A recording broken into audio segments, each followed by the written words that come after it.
Alright, so the fight starts off with these two niggas sizing each other up like they've been beefing for the last 5 years. And honestly, bro, my favorite thing about DC is the fact that they barely do any talking before they fight. And Jason honestly just proved my point right here. Kicking off the fight by throwing some ninja stars before Batman hits an unneeded backflip just to dodge the motherfuckers. Before giving us a prime example of why you don't hand trust fund trauma babies $1 million.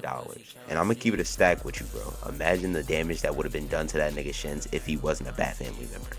Ah! Ah! But like I was saying about Jason being an acrobat, bro hit a backflip off a wall before getting body slammed by Batman. Now you may think I'm gassing it, but like look at how that nigga fell, bro. And the entire thing about this scene that kills me is the fact that Jason shocks Batman, but before Jason can even get the upper hand, he throws fucking grenades. Like, what are we doing here? And honestly, bro, after watching my goat get thrown into the air, I feel some type of way, bro. This movie honestly made me realize that Batman only fights his hardest when it's versus his friends or family. Like, he'll run around with Joker for like 200 pages in a comic, joke around, rough him up a little bit, and then just let him slide at the end of the comic. But then he spins the block and beats his kid like he's a minority. I was wildin'?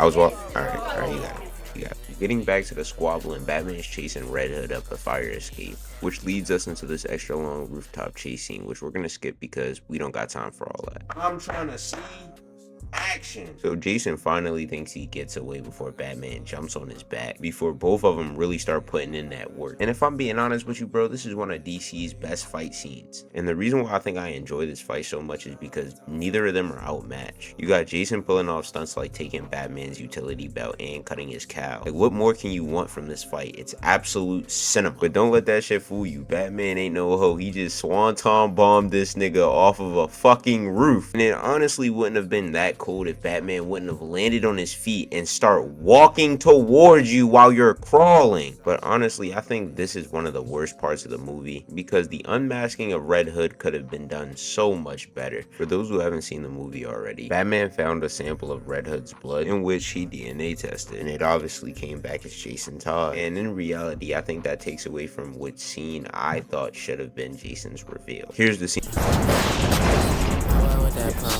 And that leads us into a long, drawn-out conversation between Batman and Red Hood, where Batman is genuinely talking like one of them girls that's like, yo, this isn't you. And then Jason starts talking his shit a little bit, and then he eventually kicks over his helmet. And after a dramatic roll by the helmet, Batman's left staring at Jason before the camera pans down, and Jason detonates his helmet. And honestly, bro, I don't think I got this point across earlier in the video, but just imagine looking outside your window and seeing two niggas boxing on the roof beside you. And this isn't a regular fight. Both of these niggas participated in mass property damage. And another fun fact about this fight is it's always escalating. Like, after the statue gets knocked down, Jason hawks down Batman before they begin tussling again, while Jason somehow manages to get Batman at knife point. And this scene is so funny to me because he's honestly just hating. Like, this is how he sounds. My drip better, my clothes fit better, my hoes better, my tattoos better, I'm stronger than you, my bitch thicker than yours, my gun's bigger than yours, nigga, my gun's bigger than yours.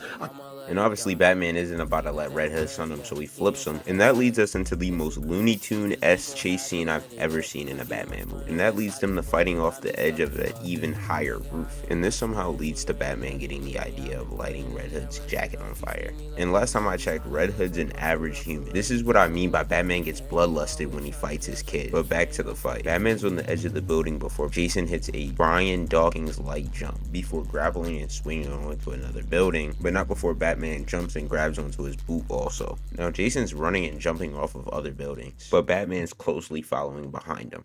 And I'm not gonna lie, Jason jumping into this building marked a turning point in the fight, not just because it's a chain of scenery, but because after Batman lands his kick, Jason begins to lose the fight terribly. Like, there's actually not much I can say to defend him. He starts getting beat so bad I had to turn off the TV.